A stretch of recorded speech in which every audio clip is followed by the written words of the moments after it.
Rumput laut merupakan salah satu sumber daya laut yang sangat potensial di wilayah Kalimantan Utara, khususnya di Kabupaten Nunukan.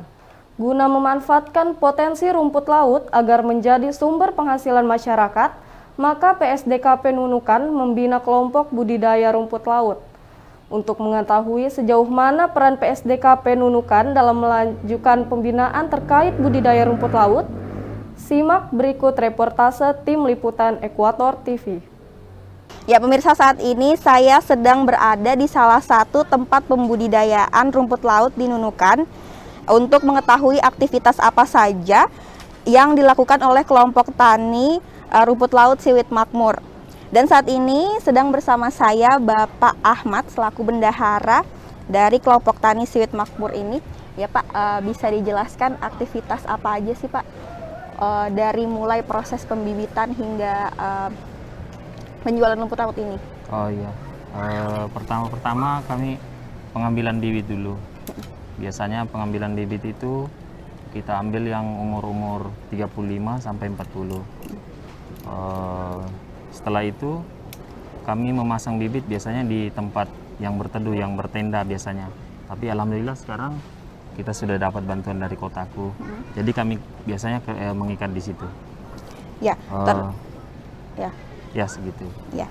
Lalu Pak, sudah berapa lama menggeluti usaha ini? Sudah 2009 mulainya. Dari 2009 sampai sekarang. Sampai sekarang ya Pak ya. Lalu untuk proses pembibitan hingga bisa dipanen itu berapa lama Pak waktunya? Biasanya kami panen itu 45 hari. 45 itu standar hari. Sudah. Iya. Tidak bergantung pada cuaca kah Pak?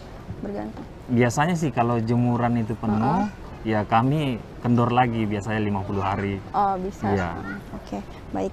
Lalu apakah dalam proses pembudidayaan ini pernah mengalami kegagalan nggak Pak? Ya pasti. Hambatannya apa aja Pak? Biasanya kena penyakit. Ada juga penyakitnya rumput laut kan. Biasa kena lumut. Nah, itu pasti itu ada saja itu. Selain lumut Pak? Tiram. Tiram ya? Iya, yang seperti ini. Oh, iya. Itu kalau ada tiramnya kayak gitu berarti nggak bisa dilanjutkan prosesnya? Iya, harus cepat-cepat dipanen, Pak. Kalau misalnya dia bertiram. Tapi masih bisa dijual ya, Pak? Ya masih. Oke, terima kasih banyak ya, Pak ya. Oke, sama-sama. Ya pemirsa, itu tadi bincang saya dengan Bapak Ahmad selaku bendahara Pokdakan Siwit Makmur.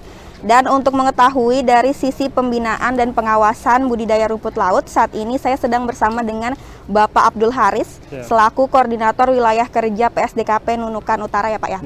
Ya, Bapak bisa dijelaskan sedikit bagaimana tujuan dari pembentukan Pokdakan Siwit rumput laut ini apa Pak? Baik, terima kasih. Sesuai amanah Undang-Undang Perikanan nomor 31/2004, Junto Perubahan 2009 nomor 45 tentang perikanan. Di situ ada tusi pengawas perikanan mengawasi tertib pelaksanaan peraturan perundang-undangan. Jadi kita sebenarnya untuk kegiatan budidaya ini, tusi kita itu terkait dengan legalitas usaha. Nah, legalitas usaha pembudidaya ikan pembudidaya ikan kecil ini salah satunya TPUPI, tanda penyebutan usaha pembudidayaan ikan. Nah, itu salah satu legalitasnya, di mana di dalam legalitas itu ada poin-poin yang harus dipenuhi oleh pelaku usaha tersebut. Mulai dari siapa pemiliknya, perusahaan apa perorangan, terus titik koordinatnya, terus kegiatan apa saja, jenis usaha apa yang dia budidayakan. Pokoknya semua dari kegiatan itu, alur kegiatan itu. Terakhir itu bibitnya dari mana, ada penggunaan pupuk, itu kita pemeriksaan semua di dalam tusi kita pengawas perikanan. Terus terkait dengan pembinaan, di samping kita dari pembinaan dari pengawas perikanan, ada juga pengawasan yang tidak kalah penting itu dari pembinaan dari penyuluh perikanan. Penyuluh perikanan yang mendampingi kelompok ini. Pembentukan kelompok, pendaftaran di dinas sampai di kementerian terdaftar itu pembinaan dari teman-teman penyuluh perikanan khususnya di Kabupaten Nunukan. Gitu, Iya. Lalu Pak, kalau dari fungsi pengawasan PSDKP itu seperti apa Pak? Yang seperti saya sebutkan tadi, fungsi kita itu mengawasi tertib pelaksanaan peraturan perundang-undangan itu. Yang alatnya itu, toolnya itu adalah TPUPI itu. Nah, TPUPI untuk kegiatan usahanya itu.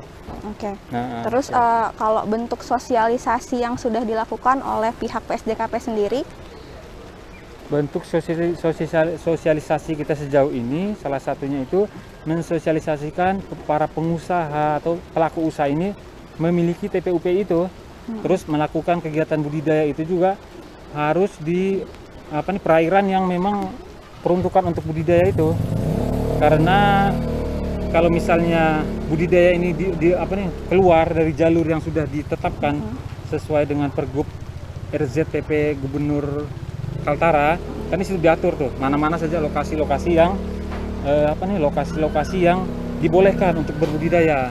Jadi kita dari pengawas perikanan mensosialisasikan itu, salah satunya terkait perizinannya, terus sosialisasi terkait zona-zona mana saja yang dibolehkan untuk kegiatan budidaya rumput laut. Ya, berarti peran PSDKP sangat besar ya Pak?